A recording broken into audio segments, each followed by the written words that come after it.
Teman-teman, selamat berjumpa lagi di channel CMTV ya. Dan kali ini saya masih akan berlanjut tentang fungsi dan juga manfaat public speaking eh, ataupun komunikasi gitu ya.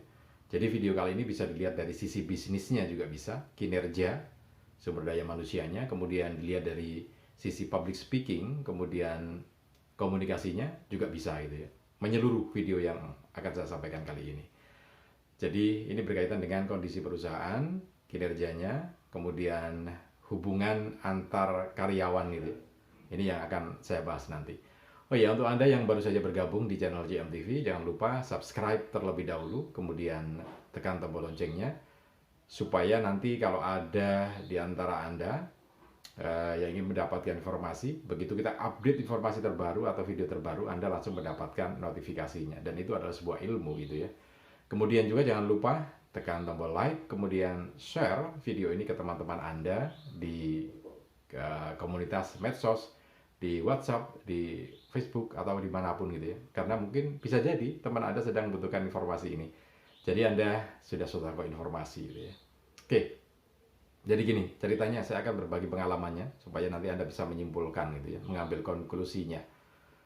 Saya ketika masuk di perusahaan ini, karyawannya puluhan jumlahnya gitu ya, puluhan jumlahnya.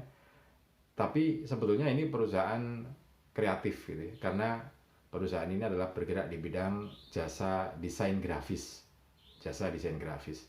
Nah, ketika saya masuk di situ untuk membenahi manajemennya, eh, yang yang terlihat itu hubungan karyawan memang tidak terlalu hangat gitu ya. Jadi begitu mereka pukul 8 masuk, ya sudah mereka langsung konsentrasi di pekerjaannya masing-masing. Yang bagian copywriter, ya sudah langsung menulis gitu ya di depan komputernya. Kemudian yang bagian desain, gambar, foto juga langsung di situ konsen gitu ya. Kemudian yang bagian yang lainnya, bagian marketing ya sudah marketing gitu. Nah, kurang ada satu hubungan yang hangat di situ. Maka kemudian dengan kondisi itu saya create satu momen ya, paling setiap harinya sekitar 15 menitan, 10 sampai 15 menit waktu itu. Jadi kita buat yang namanya WIFLE gitu ya. What I feel like to expressive. Kalau dalam bahasa Indonesianya ya, apa yang ingin saya sampaikan, yang ada dalam hati saya, yang saya rasakan waktu itu gitu ya. Mungkin seperti curhat tapi lebih terarah gitu ya. Jadi maksudnya kan jam 8. Maksudnya jam 8, kemudian kita berkumpul dulu semuanya, paling hanya puluhan orang gitu ya di situ. Kita berkumpul di situ sebentar, sekitar 10 menit sampai 15 menit. Jadi 8 kurang seperempat sudah standby di hall itu. Kemudian semacam briefing gitu, tetapi lebih pada ekspresi apa yang dirasakan oleh mereka. Ya paling tidak sekitar ada yang setengah menit, ada 1 menit gitu ya. Nah, kita kasih kesempatan di situ untuk mereka berekspresi gitu ya. Karena jumlahnya ada puluhan, maka kita bagi 2 atau 3 kelompok gitu ya, supaya 15 menit itu selesai. Nah, kita buatkan di situ sehingga setiap orang bisa mengekspresikan dengan kalimatnya masing-masing apa yang mereka rasakan waktu itu. Nah, efeknya apa gitu ya? Efeknya adalah secara psikologi yang menjadi beban masing-masing karyawan itu dilepas di situ. Beban di rumah, beban di perjalanan, kejengkelan dilepas di situ. Kemudian ya sudah lepas. Artinya kan orang ekspresif itu kan melepas energi gitu.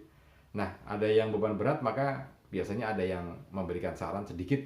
Nah, disitulah kemudian suasana jadi lebih hangat, antar karyawan jadi lebih komunikatif gitu ya. Nah, dengan cara semacam itu, pada minggu pertama kita lakukan setiap hari, pada minggu kedua kita jadikan 2 hari sekali. Kemudian biasanya dilanjutkan dengan briefing. Nah, di sini ada satu nilai, satu manfaat, yaitu yang pertama secara psikologi tadi, melepaskan energi, melepaskan beban. Seperti curhat gitu kan. Kalau kita curhat kan biasanya plong gitu ya. Nah, sama seperti itu, tapi lebih terarah gitu ya, bukan sembarangan.